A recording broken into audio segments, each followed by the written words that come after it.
G'day and welcome. We're the Info Runners, and today we have our very special Mantis and Ballista episode. Will we be exploring the wildlife on some of the planets and the ways to kill them? Or will we be exploring some speculative new ships? Your guess is as good as mine, and I'm Algared, and I'm joined by my buddy here. Execute. I was about to say you had Alzheimer's. He's totally forget the intro us, but it's all good.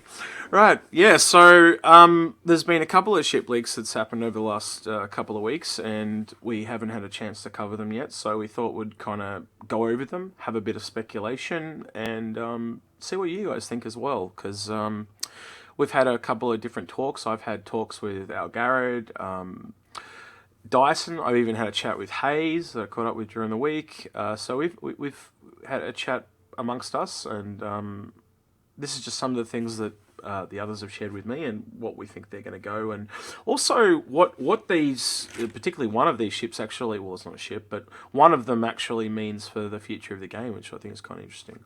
So, Agrid, which one do you want to talk about first, buddy? I think the one that's got to be even more fun one, which is the Mantis. Mm-hmm. So, I guess for me, when I thought of the Mantis, excuse me, I actually talked with Dyson about this at first, and the first thing he said to me is, "This has got to be an attack craft." He's like, mantises are apex predators. They attack, and I'm like, well, it's an insect. Does that mean it's small? He's like, yeah, it's like a small attack craft, and he was adamant that that's what it was. And I came at it from a different point of view, and I also talked with Hayes, and he thought that it could probably be this as well. And my first thought kind of went to the head of a mantis, as you can kind of see in the photo back there, and I kind of went to kind of like two ball turrets, and then I went to the way the hands position on a mantis, and I went, well, the ship that's kind of a little bit like that at the moment, in a way, as in what it could be, is the Reclaimer. And I went, could this potentially be a small salvage vessel or just a small utility ship in general? But I specifically look at salvage because the other part of that came in is cannibalism. They are known cannibals. So salvage, eating other ships. I don't know. Total speculation, but...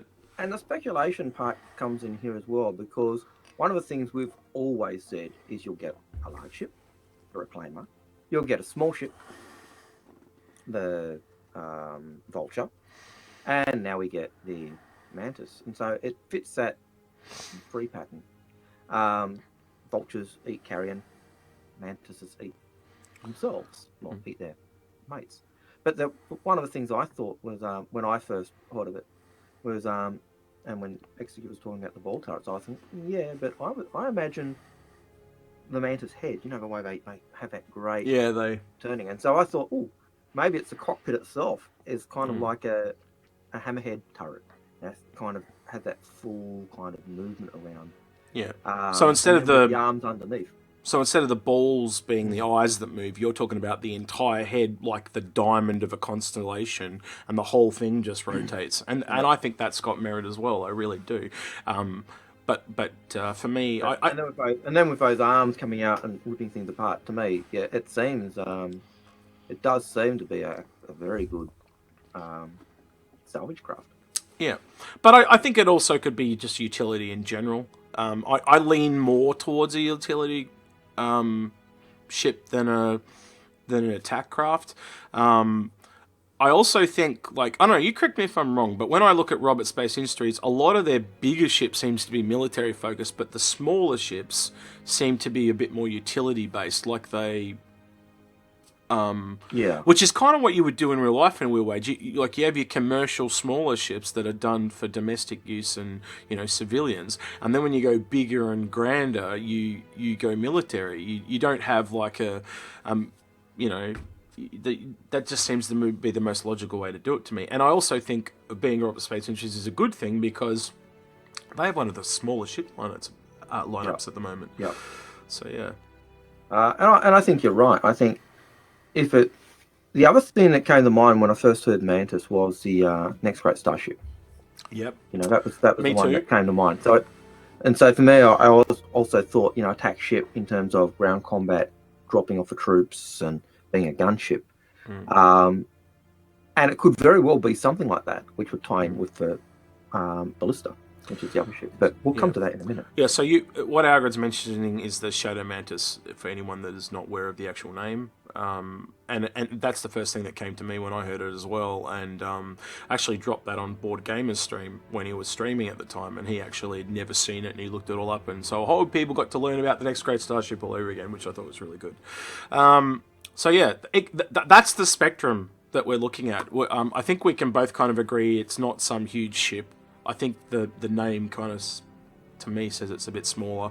And I start to think of things like, why I go down that line is you look at some of the ship names that they've already got for RSI. The one I'm kind of focusing on most is like the Apollo, which is like the god of healing and stuff like that. So I think the names of their ships tend, unless they're a generalized series like the Constellation or the Aurora, they tend to lend their names to what they are. Well, even the Aurora gave its name, gave its an idea of what it was. It was Of its the idea size, of yes. New Hope. Well, the Aurora, the New Hope, the new wave of for man to go, for every man to be able to go into space. So it was, yeah, well, it's Aurora. what I'm kind of hinting at there is more like the constellation is a series of stars. So basically, the ships themselves are named after different constellations. So hence why it's called the constellation series. But yeah, so it's a little bit harder when you do a constellation, but the names themselves tend to lead to the general names do tend to have that tip of the hat. Yeah. Just like and their big ship, the Bengal, is another one, classic example of name fitting with old things as well. So the tip of the hat to the old tiger claw. So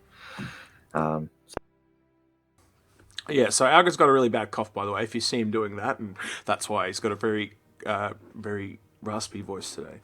How about we move on to the? Gotta hold the button down, dude.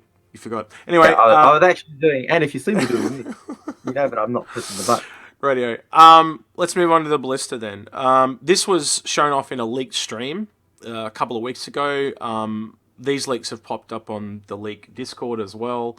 And from the people that saw the leak stream, they've pretty much said this is a missile truck, aka to the Russian missile trucks from World War II. And it's basically a multi-seated vehicle with one seat for a dedicated gunner. Which is really similar to what Algared and I talked about when we were talking about the next Tumbrel vehicle speculation. So it's kind of interesting in that regard when we did that last time. We just got the manufacturer wrong. Yeah, and we didn't think of the tyres on Tumbrel. That's what we really forgot about. I think the other part of this is I would hope that this is like what we mentioned, and it has the different attachments on the back. So I would like to see not just missiles, but like a cannon or the other attachments that we mentioned during that time. Would you like to be modularity, or are you happy for it just to be a missile? I'd like to see all the ships as modular. To be honest, I think modularity is the spice of life, and it's not just. And I think, while we got the ability to change components, it gives us that spice of life. Being able to change the role of a ship by taking out the central unit gives the ships a lot more versatility and a lot more range for people. And I think, realistically, as much as we might like lots of different ships, realistically, the ships are all expensive. And so anything that's really going to reduce that. I'm just going to say, if you pay dollars, yes, definitely. But if it's in game, I don't know. Yeah, but you know what I mean. But they are expensive, and even in game, it's still going to be time. Yeah. And so to have that modularity, and which hopefully reduces the cost, would be a good thing. But I also understand the need to do it to have the multiple ships and have the multiple the prices, but. Logically, I'm torn two ways. This seems very much modelled off like a half-track or equivalent or, that type of thing from World War II, and they were very modular. We know this game is being modelled heavily from World War II, in space, as they say. So I would hope it's kind of modular, but then on the other hand, looking at Anvil, not traditionally a very modular manufacturer. I think the only one you correct me if you because you know more about these than I do, but I would say the only modularity I can think of is in the Carrack. I can't really think of any. I could be completely wrong. You tell me. Is there anything else in Anvil that is modular?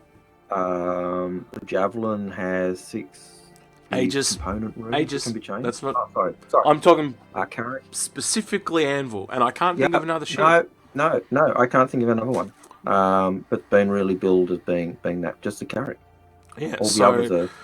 I question the modularity. That's the only other one I can think of off the cuff is the bomber, the first torpedo bomber, the Gladiator. Oh yes. Which had the ability to swap out its at least in the lore, the ability to swap out its torpedo bays for cargo so it could actually drop supplies. But how much of a change that was, I don't know. Yeah. My whole point being, compared to other manufacturers, Anvil's fairly locked down. So that, in the lore, this would be a fairly new for them to have a military-based modularity type thing. Now, the other part of this whole Anvil Ballista is it's only the second manufacturer that we're aware of, ground-based combat vehicles besides Tumbril. Now, you do have the Nox and the bikes and stuff like that, but they also go in space. Obviously, the Tumbril also do the bikes, so that doesn't count. But they are dual purpose. Having a ground-only vehicle made by another manufacturer is kind of a first, and I think it really shows that there is going to be definitely an expansion of ground vehicles that we predicted like 8 months ago when we did that the Future of Ground Combat episode. And we've kind of been waiting for a confirmation. And I think this really is that first confirmation that they are going to expand. It's not just going to be basic vehicles. They're going the battlefield air route. They're going, modern warfare or whatever it is meets space. Yeah. And yeah, so I can see. Who was it we had on Fix My Fleet, or who was wanting the? We've had many. We've done many episodes of that. I know, and we've had many Groff. episodes. Talking about Groff. Groff, who had the mates who he knew were ground combat junkies, and he had the Prowler specifically for those guys, and he was going to be their pilot and drop them off, and it just lends weight to that type of gameplay, and I think it'll pick up heaps of people. I definitely think it leans a lot more weight to the vehicles that are ground based, so things like the Hercules series and the Valkyrie series, especially. I'm surprised about the Valkyrie with 30 cargo too. That kind of surprised me, but that's another story for another time. The other interesting thing cargo it got. Yeah, is the amount, but Anvil itself is in lore is the second biggest military manufacturer in lore, but they don't have a lot of really high-end ships. Even their top 2 ships aren't really super military-esque. I know it's a military explorer and a repair craft, but what I'm kind of picturing in my head, and you can correct me if you're wrong, both you and everyone watching, you kind of got Aegis that is really big ships and kind of hits the middle, so it's like, capital large middle. And then if you look at this, I'm starting to think Aegis Anvil rather has been moved the other way, and they're kind of like medium to small, so they're going to get all the ground vehicles and the medium ships, and that's why we haven't seen anything really large. I could be completely wrong, but it's a really interesting dynamic. So you've got Aegis kind of covering one area with a bit of crossover, and then you've got Anvil covering the other with a bit of crossover, and they have this part where they fight in the middle, and I find that really interesting from a lore/gameplay perspective at the same time. But even when you look at that, you look at the smaller ships that Aegis has got.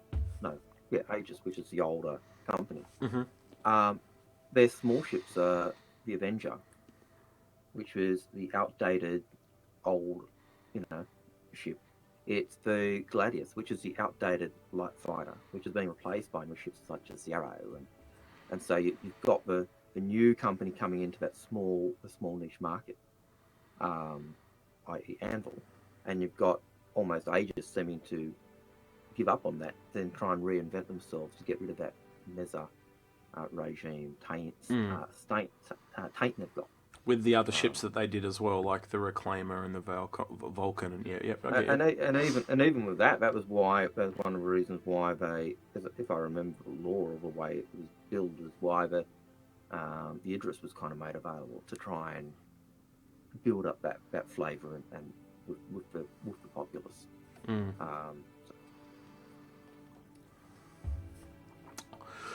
All right then. I guess the question I put to you guys in the comments is, what do you think the Mantis could be? Do you think do you kind of agree with me and Algared? It's going to be more utility based, more attack based, something completely different that it could be.